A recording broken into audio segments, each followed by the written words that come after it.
Hello, what is up, everybody? This is Alex here from the Guilty as Charged podcast. Another episode of Bolt Breakdowns here on the Guilty as Charged podcast YouTube channel. So last time, well, not last time, but 3 weeks ago, I did a cut candidates breakdown where I sort of went into the 6 possible cut candidates that the Chargers had, all at varying degrees of possibility, and sort of did that to talk about how much money they could save with each possible cut. What are the possible replacement options? What are the chances that I think each of those cuts happen? And essentially, of the 6 guys that were talked about, which we only talked about really from a financial standpoint, like obviously I went into that video knowing they're not going to cut Khalil Mack, they're not going to cut Corey Linsley, and now we know they're not going to cut Keenan Allen. As Tom Telesco said at his Indianapolis Combine press conference, that Keenan Allen is a Charger this year. What that means for 2024 and beyond, and whether Tom Telesco is kind of serious, so to speak, about making Keenan a Chargers lifer, past this contract and all those kinds of things, we'll find out at a different time. But for the time being, Keenan Allen is on the salary cap sheet for 2023, returning to the Chargers. There's no possibility of a cut, no possibility of a trade, at least as far as Telesco has said. At this current juncture, and he's coming out and making that statement and having the social media team essentially retweet and signal boost that message. It seems like it was a pretty decisive effort by the Chargers to put all of that talk to bed, which is kind of rare from the front office because they like to play it a little bit more sneakily. But they came out there, essentially supported Keenan, gave him the backing, and he's going to be back in 2023. Now he was one of the cut candidates that I talked about in that video. They could essentially save 13 or 14 million if they did decide to cut him. But the overwhelming theme from that cut candidates video is that they're not going to be cutting that many people this year. Matt Filer is very much still the obvious name that I think will be cut, and they save 6.5 million doing that one. But Gerald Everett is kind of like a 50-50 at this point, and that one produces 4 million in dead cap, and they save 4.25 million. So you save some on the cap, but you're not really saving that much in the grand scheme of things total, right? So overall, this $20 million hole that the Chargers have in the salary cap right now, they can't just cut candidate their way out of that hole. So what are they going to have to do instead? Restructures, right? And so that kind of brings us to the topic of today's video. I wanted to go through each possible Chargers restructure, sort of talk about the arguments for them, the amount of money they can get this year, the amount of money that they end up kind of taking as a hit next year, so to speak, and talk about whether each one is sort of worth it or not. So without any further ado, I do have our friends at Over the Cap open on my computer. Of course, this is every Chargers fan's home after an embarrassing December or embarrassing January. So here we are. But I did want to just talk about, I guess, the overall salary cap situation. And like I said, let's just go ahead and, like we talked about in the cut candidates video, even if you cut Matt Filer, you can technically cut Gerald Everett as well. Although I'm just kind of going to hold off on that until we kind of get more official confirmation in that sense. The Chargers are still $13 million in a hole.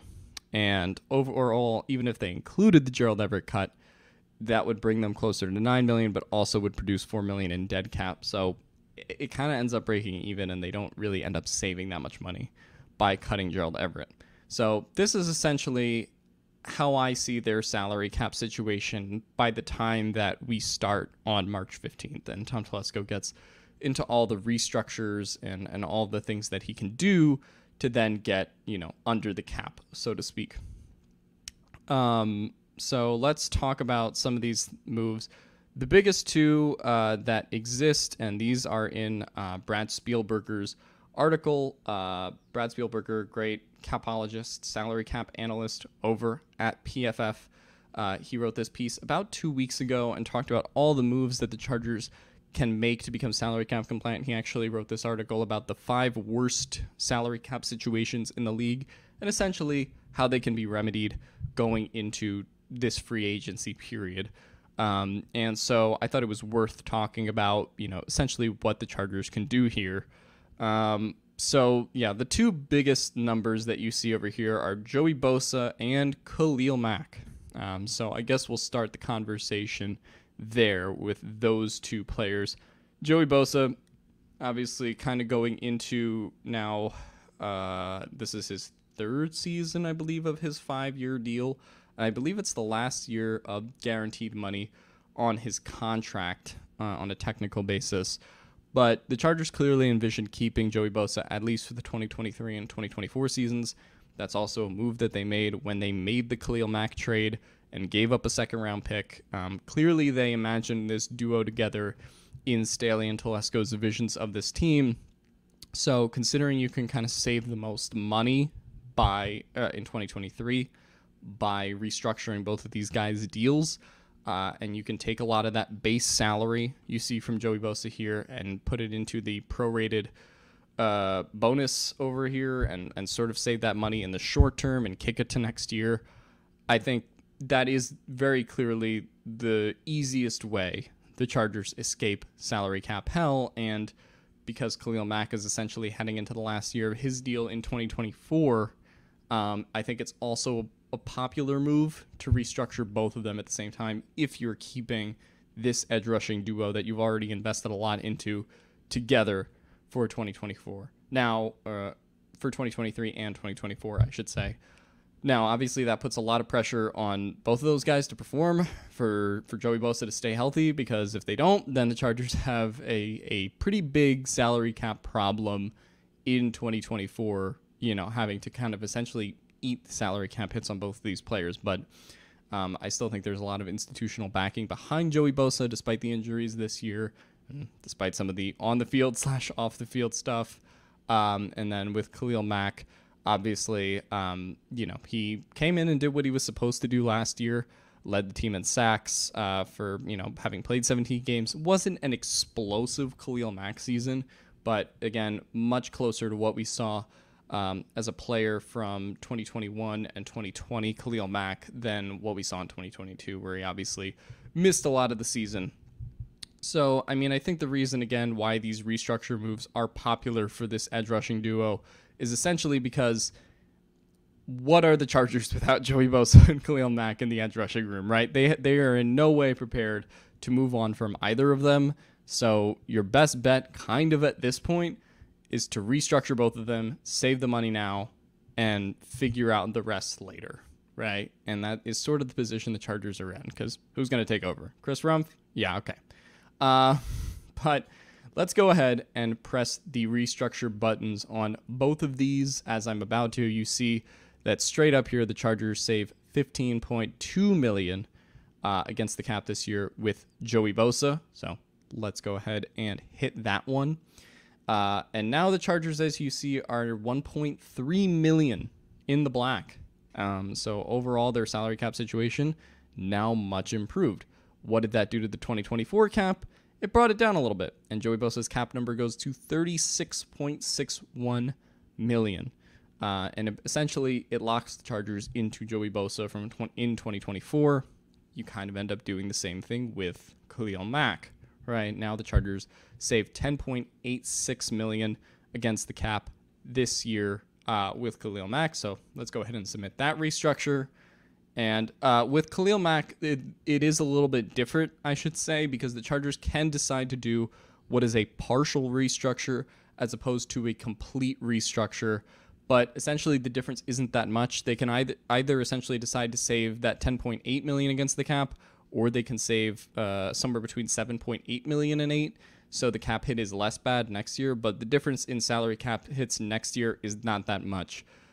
So if you decide to restructure Khalil Mack, his cap number next year goes to $38.6 million, as Arjun pointed out on a podcast with the guys talking about all of this salary cap, minutia and what the Chargers offseason plan is.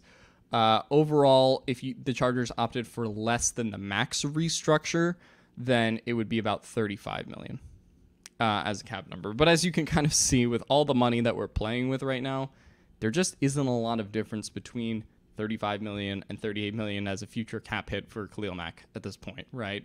The Chargers should take the max money that they can make right now on the salary cap and kind of worry about that cap hit next year, right? So those are the two big restructure moves, so to speak, that the Chargers, in my opinion, have to make as far as like their viability this year. I think other moves are debatable, but if you're going to keep those Joey Bosa and Khalil Mack contracts on the books through at the very least 2024, you may as well get the short-term benefit of it now, right?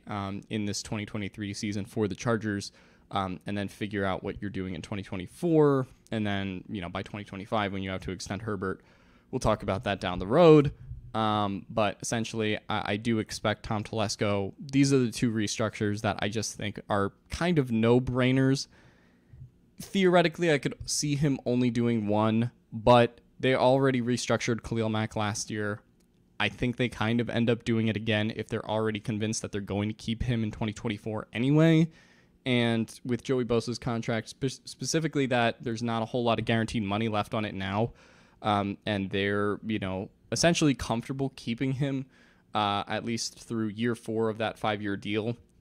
I think if you're going to keep this edge rusher duo together, that you just hit the restructure button and move on with your life, so to speak.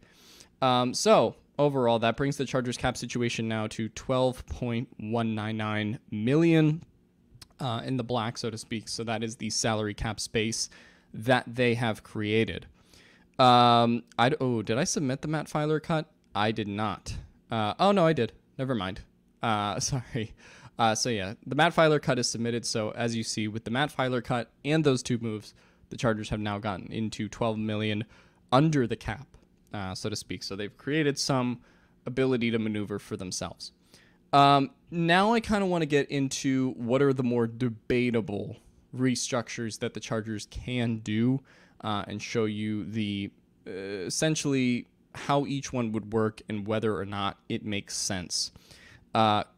Keenan Allen. Now that the Chargers have said they're committed to keeping Keenan Allen in 2023, is there a way that they can make a move to restructure Keenan Allen, get him to push that money if they're committed to keeping him in 2024? It's possible, right? And just for the sake of doing it, I'll restructure Keenan Allen. As you can see, they save $8.917 million. So if you restructure him, you can kind of do slightly more or less because of it being a partial or full restructure.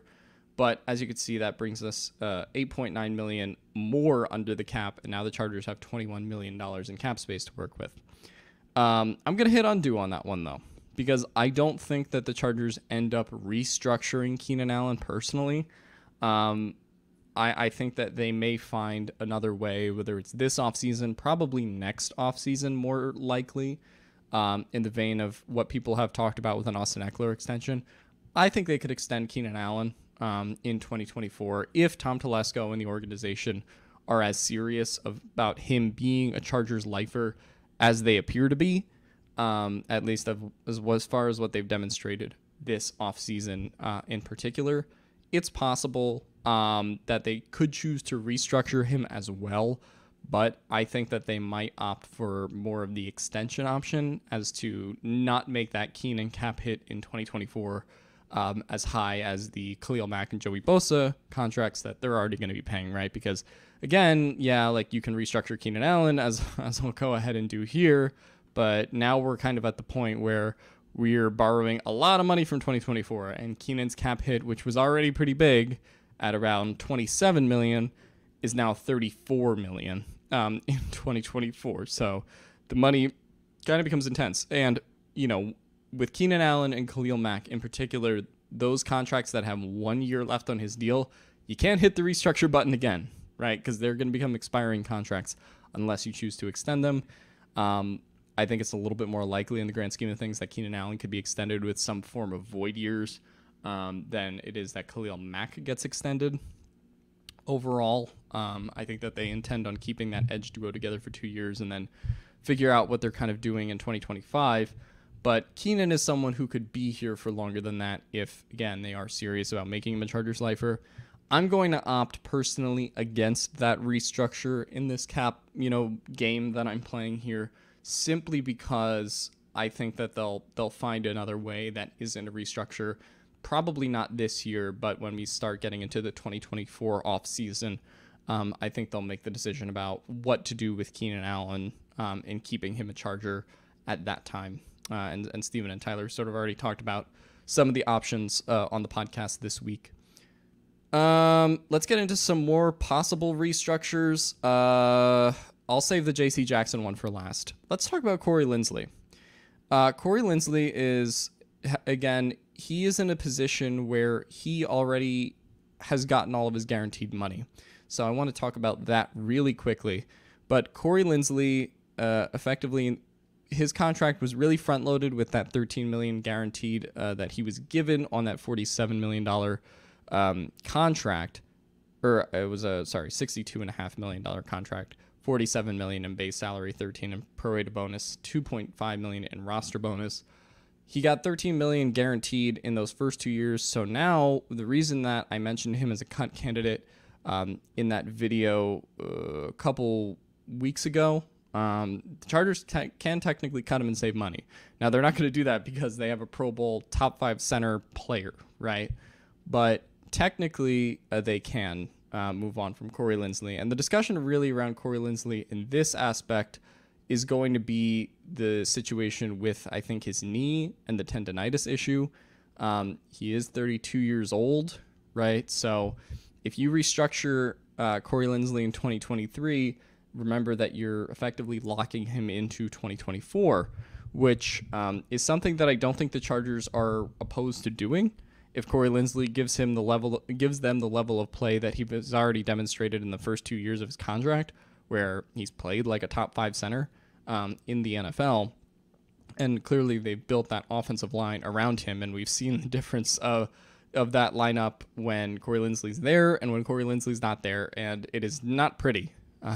So unfortunately, they don't really have a succession plan for Corey Linsley either.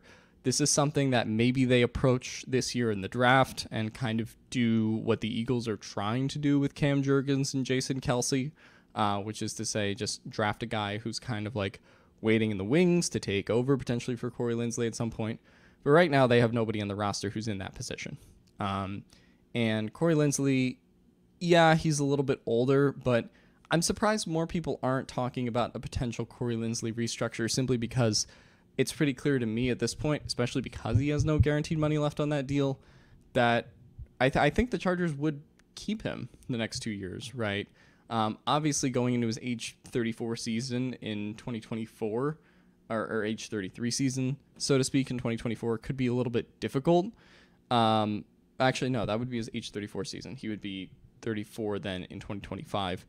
That would be his age 35 season. But yeah, so I just think that with Corey Linsley at this point, you're probably going to keep him the next 2 years because you don't have another solution who is on the roster or, you know, is much more than like a backup piece. Like, you're not going to have Will Clapp playing starting center for the Chargers just to save X amount of dollars on Corey Linsley, right? So at this point, because of how the Chargers have constructed their team, I don't want to say that a Corey Linsley restructure is likely because the Chargers' history with restructures is not being all that aggressive. They, you know, and as we've already made the simulation, the Chargers have already restructured 2 big money deals in Joey Bosa and Khalil Mack. So I'm not going to hit the, restructure button on Corey Linsley for this simulation purposes. But if we do hit that button, we essentially save $6.2 million against the cap this year. And then next year, Corey Linsley's cap hits actually don't jump that much. So if you want to see what the difference is, it'd be $14 million as a cap hit next year right now. If you restructure him in 2023, that cap hit effectively goes up to $17 million. And then his cap hit in 2025 would go from $17 million to $20 million. But because you've already paid off all of Corey Linsley's, guaranteed money, you would effectively be restructuring him now and keeping him in 2023 and 2024 while maintaining the flexibility of potentially moving on in 2025. So overall, Corey Linsley's contract kind of is an asset for the Chargers here, depending on how much money they want to push. And yeah, I'll be curious to kind of monitor how they, kind of keep working with the Corey Linsley contract. It's not a lot of money to save for the amount of money that you're, I guess, pushing down, right? Like, you're not saving the amount of money that you are with, say, Khalil Mack and Joey Bosa. But there is part of me that's like, clearly he's part of this nucleus for the next 2 years. They don't have a succession plan. So personally, at this point, I'm of the mindset that you kind of restructure Corey Linsley and figure out the rest later. So actually, I've talked myself into it. I'm going to include him in my cap restructure program here. So as you see, that's brought the Chargers cap space to $18.4 million. I think Corey Linsley is one that could go either way. I would bet against the Chargers doing it if they're already doing these two, but to me, the arguments for doing it ultimately make more sense than the arguments for not doing it. I want to talk about J.C. Jackson. I talked about him in my cut candidates video. I talked about him in my regrading 2022 free agency video. And I was not so positive on that signing a year later. But I do want to read directly what Brad Spielberger said regarding J.C. Jackson and potentially restructuring him, which they can do, right? J.C. Jackson is now heading into year 2 of a 5-year deal. They can decide to restructure him if they want to. But as Brad Spielberger writes, while cornerback J.C. Jackson's 5-year contract provides a lot of flexibility, the Chargers may not want to push too much cap into the future given his injuries in 2022 with no guarantees beyond 2023. A massive extension for quarterback Justin Herbert should come this offseason will require more room, and that's in addition to the draft class and any internal or external free agents the team wishes to bring aboard. So essentially the short of that is, right, you can decide to restructure J.C. Jackson, but that also then kind of puts you in a position where you are locked into J.C. Jackson for, at the very least, 2024. So the Chargers would save $8.19 million, and that brings us to $26 million in cap space. But then with J.C. Jackson, who has no guaranteed money currently in the 2024 season, and the Chargers can actually move on from him with either a pre or post June 1st designation, that becomes essentially impossible to do with a restructure. And as Brad said, considering the torn patella tendon, considering some of the off the field issues, considering that he's going to be a cornerback that's approaching 30, I think that the Chargers probably want to maintain their flexibility a little bit there. And there was a reason that contract kind of was front-loaded in the first place, and the main reason was the Justin Herbert extension. Now you put all these other specific factors regarding JC into the decision-making process, and at this point, I think the Chargers are kind of taking a wait-and-see approach, which is, hey, we'll see how JC comes back this year. Hopefully he can, still play at a high level, but we're also not going to bank on it, right? And if you do sort of decide to bank on it, then you do have to kind of like keep J.C. Jackson in 2024 if you restructure him now. And that's ultimately a gamble that I don't see the Chargers taking, so did not include it in my salary cap simulation, despite the fact that they can save $8 million by doing it. I do want to point out one more Chargers restructure. Technically, there's a few more they could do, but the one that is worth mentioning is Sebastian Joseph Day, who'll be heading into the second year of a 3-year deal. If the Chargers did decide to restructure him, I'm looking at 2024. If the Chargers did decide to restructure Sebastian Joseph Day this year, they would save $2.7 million against the cap. So just for argument's sake, that then gets spread out over into the last year of his deal. So that $2.7 million gets pushed forward. I don't think the Chargers do that one. I guess it's possible if they really want to, but now that they've already saved the money between these 3 restructures and the filer cut, I don't think it's really necessary to get that $2.7 million from Sebastian Joseph Day. Plus, if they really are like dying for that money, they could also decide to cut Gerald Everett if they want. Even though that kind of neutralizes with the dead cap charge, it does give them some immediate salary cap relief as well. So I don't see them pulling the, Sebastian Joseph Day, calls some less flexibility going forward, depending on what they want to do later on. So I don't necessarily see them doing that one as of today, but also, that could change. I want to go back to Brad Spielberger's article and just talk about extensions really quickly, because obviously these are ways that you can kind of change the cap space as well, right? Austin Eckler is the one extension that he mentions here. We don't know the numbers of an Austin Eckler extension and what that would look like, but overall, if you extend Austin Eckler here per Brad Spielberger's calculations, that would save $2.17 million in extensions this year. Justin Herbert would obviously save a little bit of immediate money if they were to give him an extension. And Michael Davis is another Charger where if they decided to extend him, that would give them some short-term cap relief as well. I don't know about all three of them getting extended. I'm pretty sure that we're going to see the Justin Herbert extension. Austin Eckler probably, although kind of depends on what they want to do in the draft as well. Although, sorry to the Bijan lovers, but I do think that they probably would extend Austin Eckler over really targeting Bijan Robinson at 21. So, yeah, they can save some money there. Don't necessarily see them moving on from Austin Eckler anytime soon, despite what Twitter says about him, so to speak.